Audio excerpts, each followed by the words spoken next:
Shalom saudaraku, selamat pagi. Jumpa lagi dengan saya Pendeta Deborah Dumasi Janifar Tambunan dalam acara BLC atau Bible Lovers Club. Artinya kita membaca Alkitab saudaraku secara teratur dari Kejadian sampai Wahyu sampai tamat. Secara teratur satu pasal setiap hari lengkap dengan pengertiannya. Mari kita bersatu dalam doa. Terima kasih ya Bapa di surga, karena pagi ini Engkau sudah membangunkan kami dari tidur kami. Kami butuh firman-Mu, kami butuh Engkau Tuhan, sebab Engkaulah sumber segala kehidupan kami. Engkaulah Tuhan dan Raja atas kehidupan kami. Engkau yang mengetahui langkah-langkah yang baik, langkah-langkah yang benar yang harus kami tempuh sepanjang hari. Dengan firman-Mu ajari kami Tuhan kebenaran, ajari kami jalan yang lurus, dan beri kami kekuatan untuk menaati firman-Mu. Kami sambut firman-Mu di dalam nama Tuhan Yesus Kristus. Haleluya, amin. Saudaraku, acara BLC kita buat untuk membaca secara teratur tadi dari Kitab Perjanjian Lama sampai Kitab Perjanjian Baru. Jadi hari ini tiba saatnya kita membaca Kejadian pasal 12 ayat 1 sampai ayat 20. Jadi pasal 12 ini terdiri dari 20 ayat. Perikopnya adalah Abram dipanggil Tuhan. Ayat 1. Berfirmanlah Tuhan kepada Abram, pergilah dari negerimu dan dari sanak saudaramu dan dari rumah bapamu ini ke negeri yang akan kutunjukkan kepadamu. 2. Aku akan membuat engkau menjadi bangsa yang besar dan memberkati engkau, serta membuat namamu masyhur, dan engkau akan menjadi berkat. 3. Aku akan memberkati orang-orang yang memberkati engkau, dan mengutuk orang-orang yang mengutuk engkau, dan olehmu semua kaum di muka bumi akan mendapat berkat. 4. Lalu pergilah Abram seperti yang difirmankan Tuhan kepadanya, dan Lot pun ikut bersama-sama dengan dia. Abram berumur 75 tahun ketika ia berangkat dari Haran. Abram membawa Sarai istrinya dan Lot anak saudaranya dan segala harta benda yang didapat mereka dan orang-orang yang diperoleh mereka di Haran. Mereka berangkat ke tanah Kanaan lalu sampai di situ. Ayat 6. Abram berjalan melalui negeri itu sampai ke suatu tempat dekat Sikem, yakni pohon karbantin di More. Waktu itu orang Kanaan diam di negeri itu. 7. Ketika itu Tuhan menampakkan diri kepada Abram dan berfirman, Aku akan memberikan negeri ini kepada keturunanmu. Maka didirikannya di situ mezbah bagi Tuhan yang telah menampakkan diri kepadanya. 8. Kemudian ia pindah dari situ ke pegunungan di sebelah timur Betel. Ia memasang kemahnya dengan Betel di sebelah barat dan Ai di sebelah timur. Lalu ia mendirikan di situ mezbah bagi Tuhan dan memanggil nama Tuhan. 9. Sesudah itu Abram berangkat dan makin jauh ia berjalan ke tanah Negeb.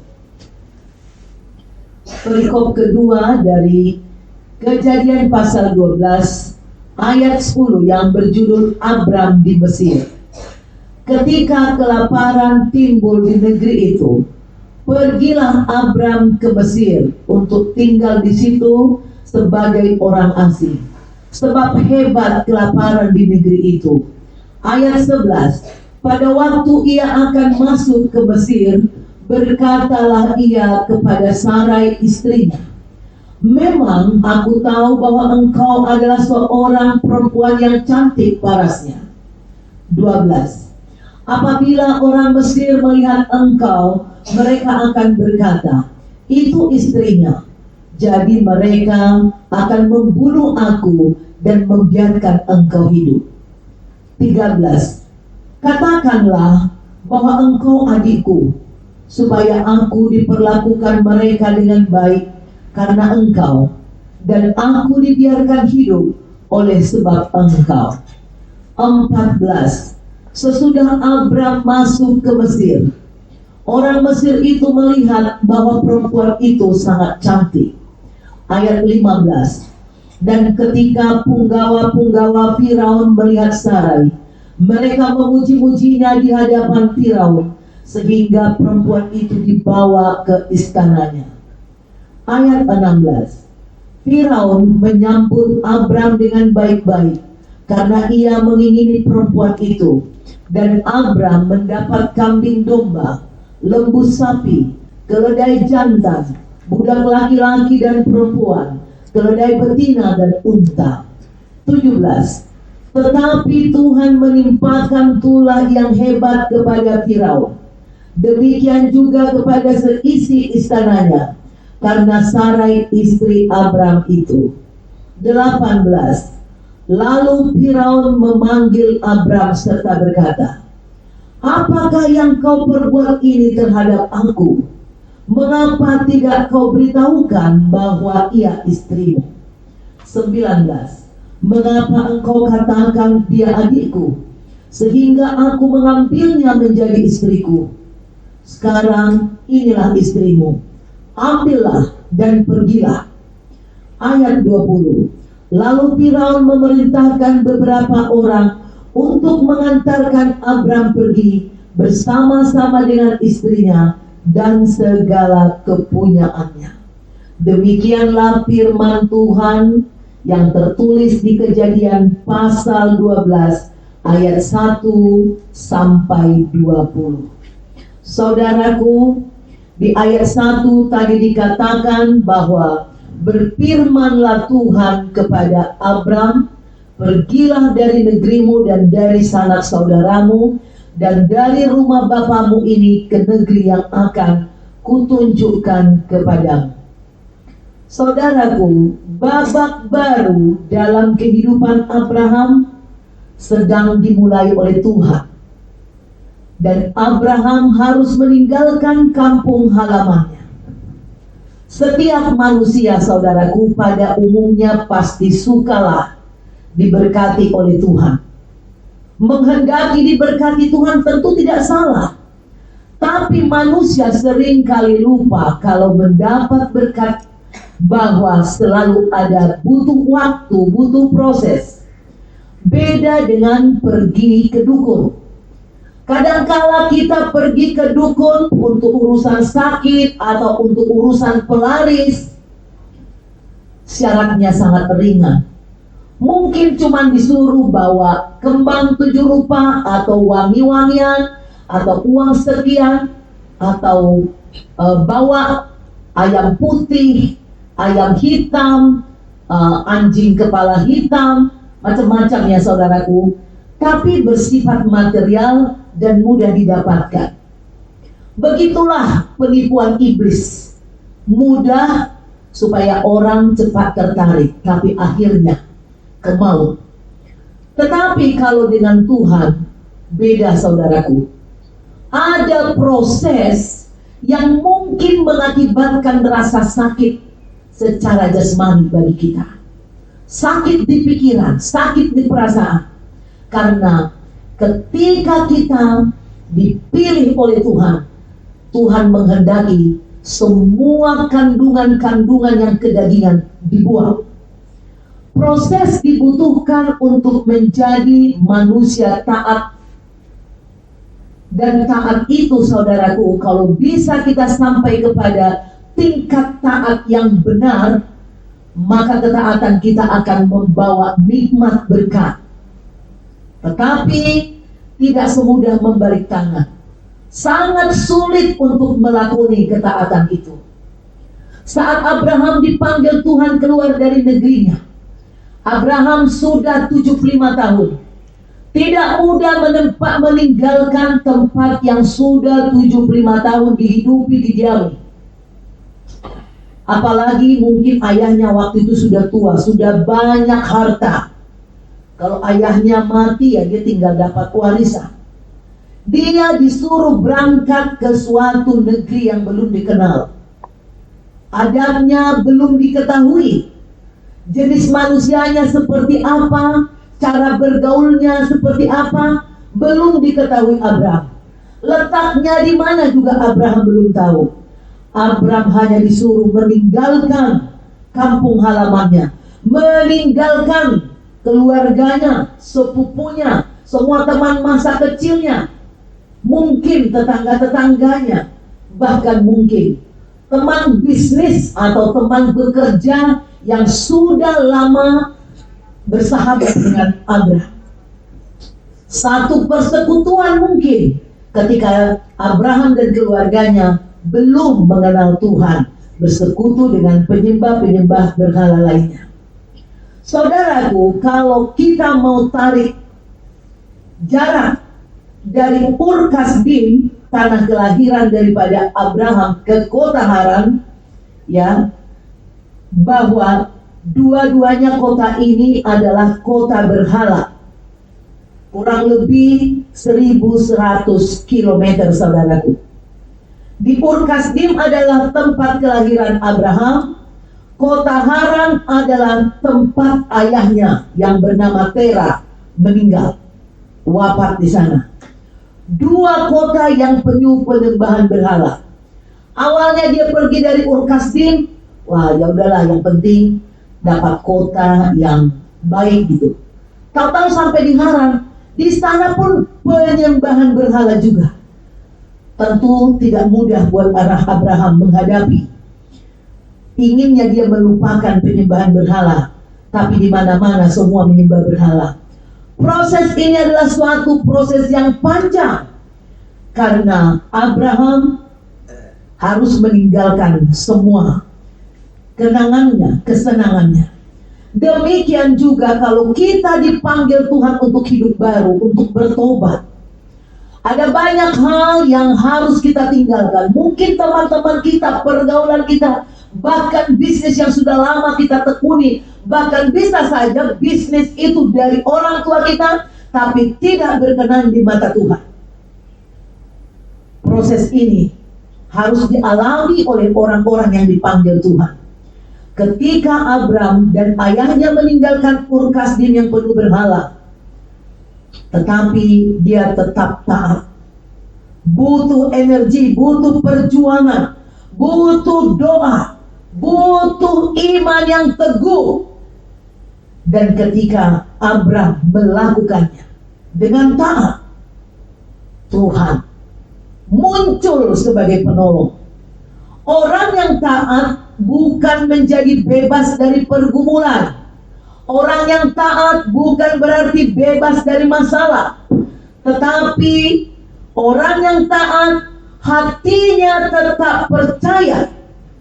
Hatinya tetap percaya kepada Tuhan, meski ada pergumulan, meski ada kesukaran. Dan dia tetap melakukan kehendak Tuhan, meskipun banyak orang yang mengejek atau banyak orang yang tidak setuju. Saudaraku, ingatlah, Abraham sadar bahwa sumber kesuksesan adalah Tuhan saja. Di kitab Kejadian 12 ayat 2-3, saya bacakan saudaraku. Ayat 2-3 berbunyi seperti ini. Aku akan membuat engkau menjadi bangsa yang besar dan memberkati engkau serta membuat namamu masyhur, dan engkau akan menjadi berkat. Aku akan memberkati orang-orang yang memberkati engkau dan mengutuk orang-orang yang mengutuk engkau, dan olehmu semua kaum di muka bumi akan mendapat berkat. Panggilan Tuhan bagi Abraham dan juga bagi kita umatnya bukan sekedar panggilan, Panggilan Tuhan itu selalu mengandung maksud, mengandung makna. Di dalamnya ada tugas, tapi di dalamnya juga ada janji dan rencana Tuhan. Setelah manusia Adam dan Hawa jatuh dalam dosa, manusia bukan malah bertobat, malah semakin rusak kelakuannya, sehingga Tuhan harus memusnahkan manusia tersebut melalui air bah. Enggak lama kemudian, kurang lebih 100 tahun, manusia berulah lagi. Keturunan Nuh melalui Nimrod CS, keturunan ke-6, generasi ke-6 dari Nuh, mendirikan menara Babel. Mereka melupakan Tuhan, sampai Tuhan kemudian mengambil keputusan untuk menghukum manusia dengan mengacau balaukan bahasa dan menyerahkan manusia itu. Tidak ada sampai di situ, saudaraku. Setelah zaman Babel, kemudian di zaman Abraham, semua manusia masih terus menyembah berhala, sehingga Tuhan berinisiatif untuk memanggil seseorang, yaitu Abraham yang terpilih dari tengah-tengah penyembahan berhala tersebut, untuk menata ulang kembali bumi yang sudah rusak. Dan Tuhan memilih Abram menjadi teman kerjanya. Abram dipanggil, diutus untuk menata, merawat bumi kembali. Abraham menaati panggilan Tuhan. Dan ketika Abraham menaati, ada janji dari Tuhan dan panggilan yang luar biasa. Dalam panggilan yang luar biasa tersebut, janji ini tentu menjadi janji yang dahsyat. Karena dalam usia 75 tahun, Abraham belum punya anak. Alkitab mengatakan bahwa Sarah istrinya mandul. Di Kejadian 11 ayat 30 dikatakan seperti ini. Sarah itu mandul, tidak mempunyai anak. Tetapi tiba-tiba di Kejadian 12 ayat 2, firman Tuhan mengatakan, aku akan membuat engkau menjadi bangsa yang besar. Kerinduan untuk punya anak menjadi suatu janji yang hebat dari Tuhan untuk Abram. Ingat saudaraku, Tuhanlah pencipta manusia, sumber segala kehidupan. Meskipun dokter mengatakan sakitmu mungkin tidak terobati lagi, atau meskipun dokter mengatakan istrimu mandul atau suamimu mandul, tidak mungkin punya anak lagi. Jika engkau mendengar panggilan Tuhan, engkau membaca Alkitab, beribadah kepada Tuhan, hatimu taat, Tuhan akan memberi iman di hatimu untuk mengimani bahwa engkau bisa memiliki keturunan. Karena Tuhan sanggup membebaskan engkau dari kutuk kemandulan, dari kutuk penyakit yang mematikan, dari kutuk kerugian, dari kutuk kebangkrutan. Meskipun hutangmu sangat banyak dan secara akal budi manusia tidak mungkin lagi kau bisa bayar, tetapi Tuhan berkuasa memulihkan ekonomimu, memulihkan kesembuhanmu, memulihkan rumah tanggamu. Bila rumah tanggamu, suamimu mungkin berselingkuh, sudah pergi meninggalkanmu, bahkan murtad, jika engkau setia mencari Tuhan, menaati Tuhan, doa-doamu akan dijawab, dikabulkan. Suamimu yang sudah jauh melanglang buana, Tuhan bisa panggil dan kembalikan. Saudaraku, janji kedua, aku akan memberkati, membuat namamu masyhur, dan Abram menjadi berkat. Tadi saya sudah singgung di depan. Bagaimana mungkin, saudaraku, waktu itu Ur Kasdim dan adalah suatu kota metropolitan. Tentu seharusnya di sanalah dia bisa terkenal, banyak kenalan, banyak link yang sudah dibangun. Tetapi cara Tuhan berbeda. dibawa ke hutan pun saudaraku, kalau Tuhan yang menyuruhmu datang dan Dia berjanji kau akan masihur, kalau engkau taat, pasti Tuhan mengangkat hidupmu. Kalau kita lihat di cerita di Menara Babel, waktu itu manusia berlomba-lomba untuk menjadi masihur, untuk menjadi yang terkaya, untuk menjadi yang terhebat, untuk menjadi yang terdepan, terkenal, untuk menjadi yang terhormat.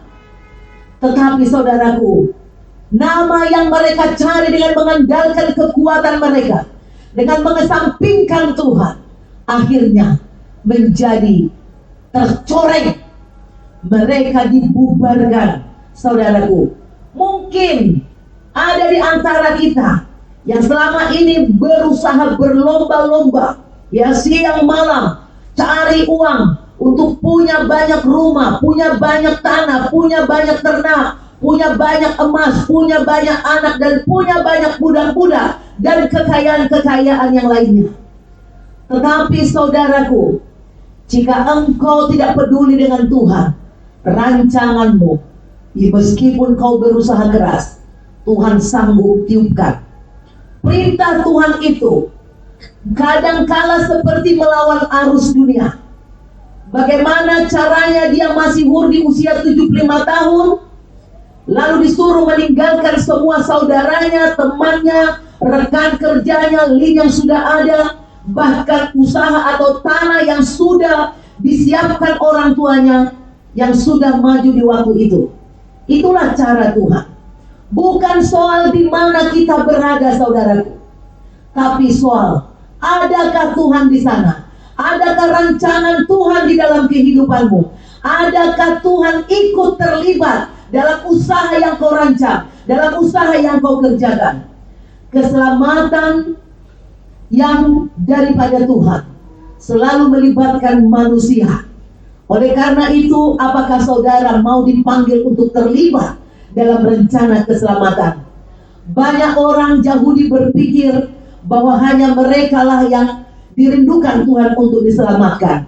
Bukan saudaraku. Bangsa Yahudi hanya sebagai alat peraga, tapi keselamatan itu adalah untuk semua bangsa. Alkitab mengatakan di Kejadian 12 ayat 3, Aku akan memberkati orang yang memberkati engkau, dan mengutuk orang-orang yang mengutuk engkau, dan olehmu semua kaum di muka bumi akan mendapat berkat. Abram taat. Abram tidak berpikir panjang. Abram tidak berdebat kusir untuk mengikuti panggilan Tuhan itu. Abraham tidak mau kompromi dengan dosa. Abraham tidak takut rugi dan tidak takut sakit. Pokoknya Abraham taat, dan dia harus keluar dari kumpulan penyembahan berhala. Saudaraku, Abraham tidak meminta waktu agar diundur dulu. Seperti orang-orang sekarang, pesta dulu, bikin perpisahan dulu. Siapa tahu nanti pulang jadi bisa ingat. Dia tidak perlu melakukan acara perpisahan dengan koleganya, ya, dengan teman-teman terbaiknya. Sekalipun itu sebenarnya lumrah saja kalau Abraham minta waktu dulu kepada Tuhan. Walaupun usia sudah memasuki usia lanjut, Abraham taat, tidak beralasan apapun. Dia setia mengikuti panggilan Tuhan. Di Kejadian 12 ayat 4 dikatakan, lalu pergilah Abraham. Abraham seperti yang difirmankan Tuhan kepadanya. Lot pun ikut bersama-sama dengan dia. Saudaraku, jelas sekali, tidak mudah buat Abraham meninggalkan kampung halaman itu tadi. Ada tanah warisan ayahnya yang harus ditinggalkan. Maka dibutuhkan komitmen dan pengorbanan yang luar biasa untuk mengikuti perintah Tuhan. Walaupun Tuhan berjanji bahwa Abraham akan dapat tanah warisan yang baru, tapi Abraham mengikuti Tuhan, saudaraku. Saya sendiri tahu, saudaraku, sejak dipanggil Tuhan, Tuhan menaruh di hatiku suatu keyakinan untuk meninggalkan kebiasaan-kebiasaan berdosa yang terdapat di tengah-tengah keluarga atau masyarakat. Dan itu tidak enak, tidak nyaman. Karena aku harus mendapatkan perlakuan yang tidak enak dari orang lain. Orang lain menghina saya, mencibirkan saya. Tetapi saya hanya tujukan hati saya untuk menyenangkan hati Tuhan. Saudaraku, jangan takut meninggalkan apapun yang ada di dunia ini jika Tuhan datang memanggilmu. Saudaraku, di ayat 7 dikatakan, setelah Abram tiba di Kanaan, Tuhan menampakkan diri. Ketika itu Tuhan menampakkan diri kepada Abram dan berfirman, aku akan memberi negeri ini kepada keturunanmu. Abram mendirikan mezbah di mana Tuhan menampakkan diri. Ingatlah saudaraku, Tuhan seringkali menampakkan diri kepada orang-orang yang setia dan taat kepada panggilan Tuhan. Ada orang yang bersaksi banyak kepada saya. Dia rajin doa penyembahan, bangun sekitar jam 4, termasuk saya saudara. Minimal jam 4 pagi sudah bangun untuk menyembah Tuhan, untuk berdoa. Maka saya pun secara pribadi sering mengalami penampakan Tuhan, baik secara kuasa, baik secara suara, baik secara peristiwa yang nyata-nyata doa-doa saya dijawab. Banyak orang percaya yang kami layani bersaksi, mengatakan juga mengalami hal yang demikian. Saudara pun hari ini bisa mengalami. Taat dulu, setia dulu, melakukan membaca Alkitab. Bangun pagi, minimal jam 4 pagi. Atau bila perlu tengah malam, saudara menyembah Tuhan sementara orang lain tidur nyenyak.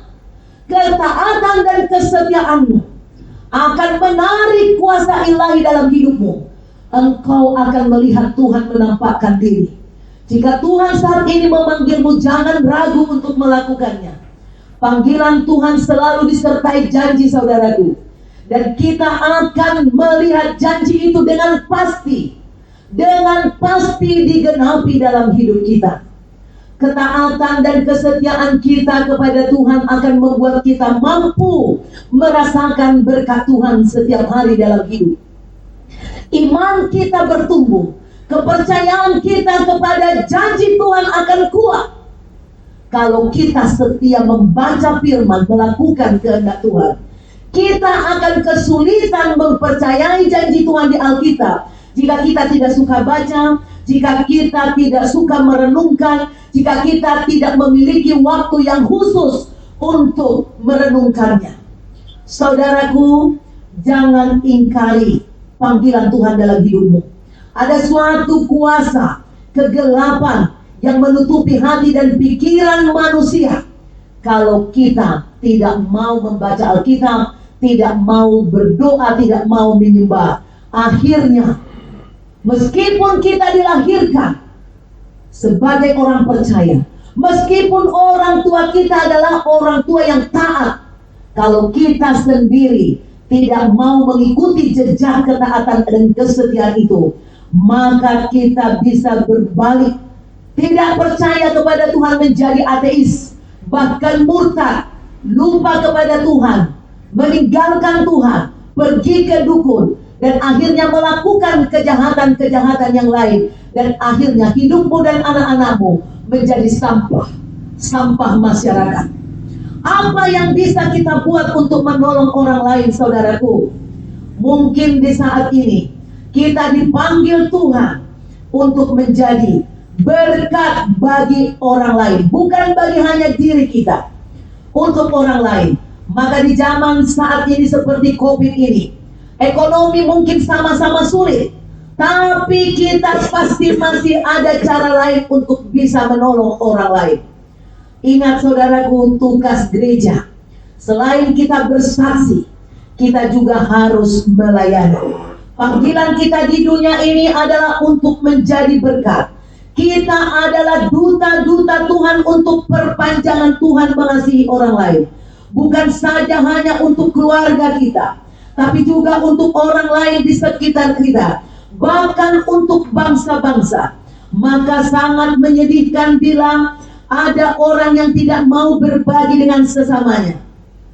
Saudaraku, jangan nyaman engkau tinggal sementara di sekelilingmu banyak orang gak makan, banyak orang gak sekolah, dan engkau berbangga-bangga dengan mobil mewah, dengan pakaian mewah, pamer sana sini di Facebook, tetapi engkau tidak memperdulikan orang-orang miskin di sekitarmu atau saudara-saudaramu. Tuhan tidak menghendaki kita menutup diri kepada keluarga kita yang lemah, yang miskin, yang susah, yang sakit.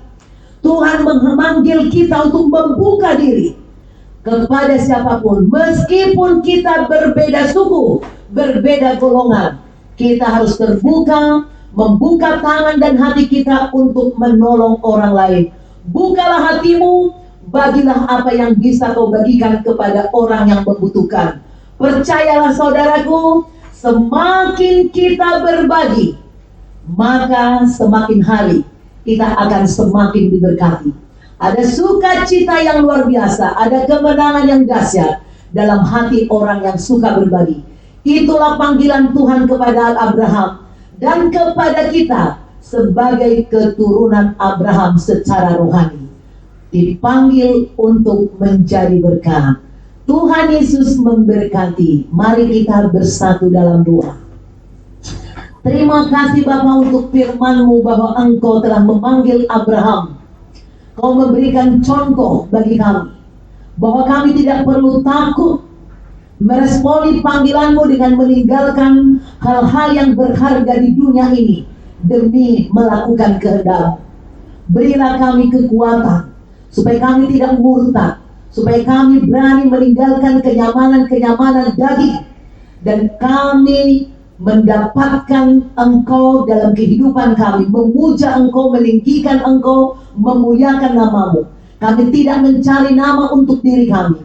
Tuhan pasti memberkati hidup setiap orang yang baca Alkitab ini, yang mendengarkan siaran di YouTube ini, yang mengikuti khotbah ini. Tuhan, Engkau tolong mereka dalam nama Tuhan Yesus, dan terbukti orang-orang yang membaca firman ini, hidupnya, masa depannya, anak-anaknya diberkati Tuhan, menjadi bangsa yang besar, tidak kekurangan, tidak ada yang miskin, tidak ada yang hidupnya terlunta-lunta. Terima kasih Bapa, dalam nama Tuhan Yesus, berkati supaya setiap pembaca, pendengar, dan penonton firman Tuhan ini di YouTube, mereka masih bisa melanjutkan untuk besok lagi dengan sukacita. Kami terima dan kami sambut firman-Mu dengan ucapan syukur. Haleluya. Amin. Amin. Jangan lupa saudaraku, kalau engkau terberkati, ambil waktu sebentar untuk membuka YouTube. Saudara like, saudara komen, share kepada keluarga, supaya semua keluargamu, ditonton gak ditonton, dibaca gak dibaca, pokoknya kirim terus sampai tiba waktunya nanti Roh Kudus mengetuk hatinya, sehingga dia diberkati dan kamu pun pasti diberkati. God bless you.